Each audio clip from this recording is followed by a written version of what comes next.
एक बार माता लक्ष्मी भगवान विष्णु से पूछती है, हे स्वामी, तुलसी के पास दीपक जलाने का क्या महत्व है और रोज शाम को तुलसी के पास दीपक क्यों जलाया जाता है? इससे मनुष्य को कौन सा फल प्राप्त होता है?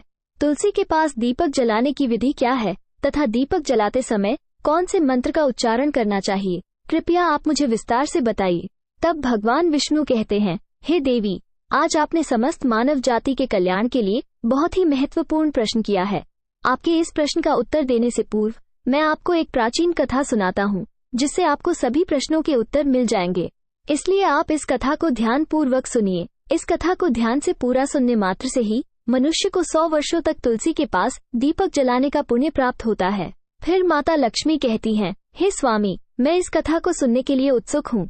कृपया आप इस कथा को सुनाना प्रारंभ कीजिए। तब भगवान विष्णु माता लक्ष्मी को वो कथा सुनाने लगते हैं।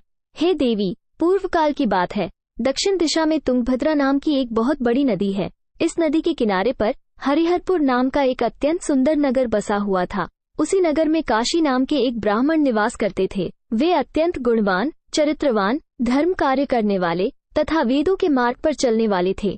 उन्होंने समस्त शास्त्र का अध्ययन किया हुआ था। उस ब्राह्मण की एक पत्नी थी, जिसे लोग दुराचार कहकर पुकारते थे, क्योंकि उसके कर्म ही उसके नाम के अनुसार थे। वो सदैव ही अपने पति को अपमानित करती थी। वह अपने पति के लिए कुवाच्य कहती थी, पति को भयंकर दुख देती थी, पति के लिए कभी भोजन नहीं बनाती थी।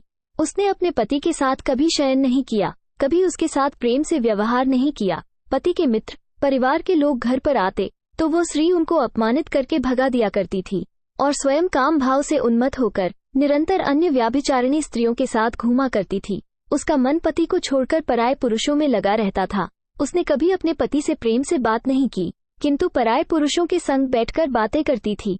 पराये पुरुषों को मोहित करने के लिए सज धज कर गाँव में घूमने जाया करती थी।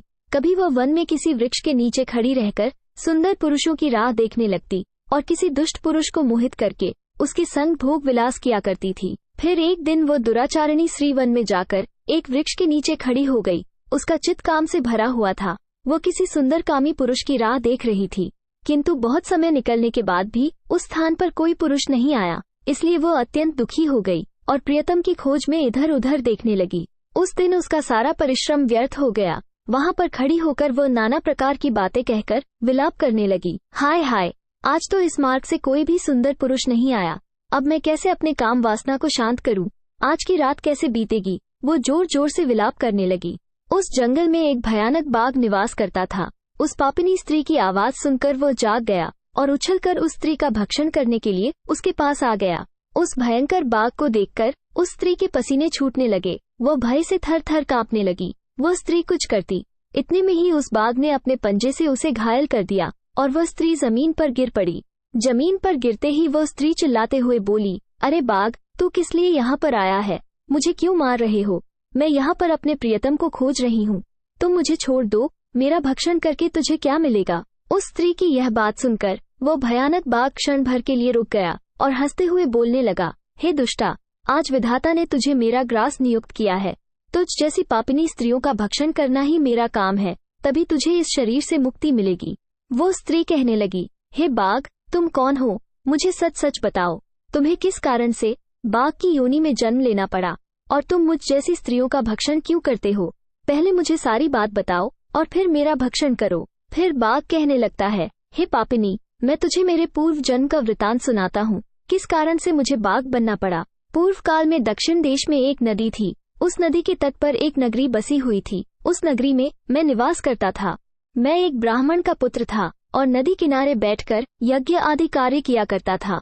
मैंने उस जन्म में अनेक पापियों के लिए यज्ञ किया, उन पापियों के घर का भोजन किया। मैंने धन के लोभ से अनेक पापियों के लिए कार्य किया। जिन वस्तुओं का दान ब्राह्मण को नहीं लेना चाहिए, उन वस्तुओं का दान भी मैंने ग्रहण किया और दूसरों से धन लेता था, लेकिन कभी वापस नहीं करता था।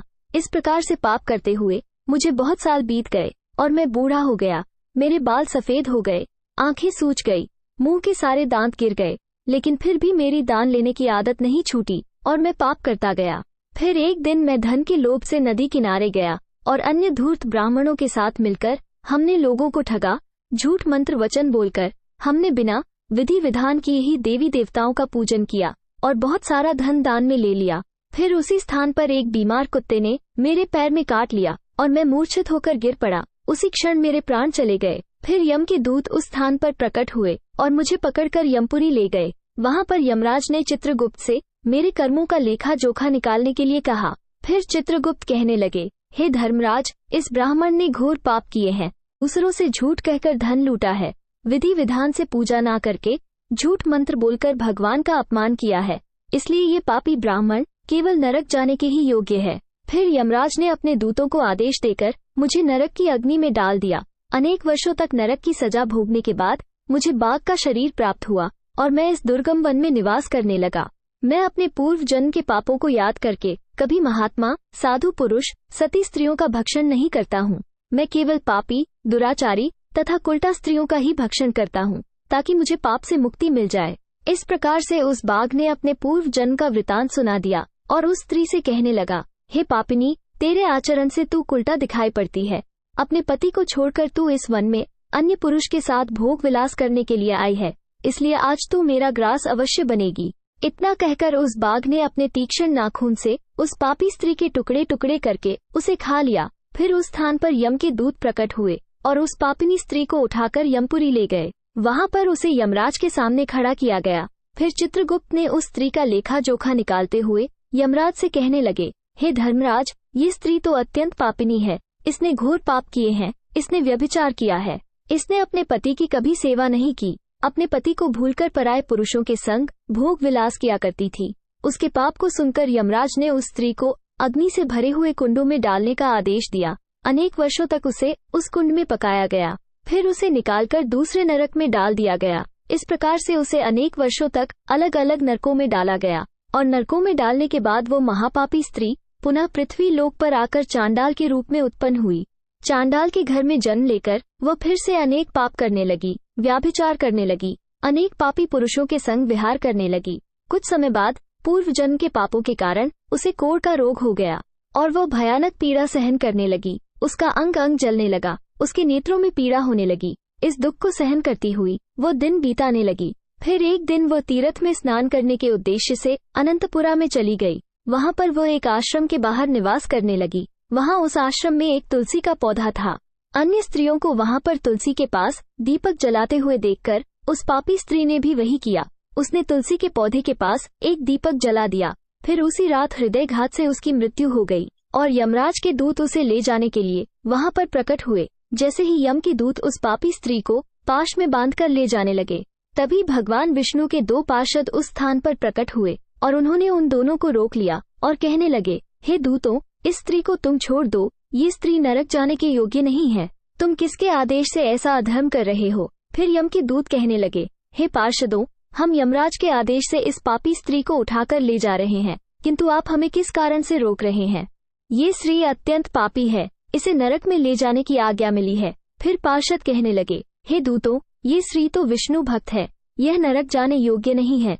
इसने शाम को तुलसी के पास दीपक जलाया है, इसी कारण से इसके समस्त पाप नष्ट हो गए हैं, इसलिए अब यह नरक जाने के योग्य नहीं है। ये स्वर्ग जाने की अधिकारी बन चुकी है। पार्षदों की बात सुनकर यमदूतों ने उस स्त्री को उस स्थान पर छोड़ दिया और यमलोक लौट गए। वहां जाकर उन्होंने यमराज को सारा वृतांत सुना दिया। फिर भगवान विष्णु के पार्षद उस स्त्री को दिव्य विमान में बिठाकर स्वर्ग लोक ले गए। भगवान विष्णु कहते हैं, हे देवी, इस प्रकार से तुलसी के पास केवल दीपक जलाने मात्र से ही मनुष्य के सभी पाप नष्ट हो जाते हैं। जो स्त्री नित्य शाम को तुलसी के पास दीपक जलाती है, वो सौभाग्यशाली बनती है। उसके पूर्व जन्मों के सभी पाप नष्ट हो जाते हैं। उसे सुख समृद्धि की प्राप्ति होती है।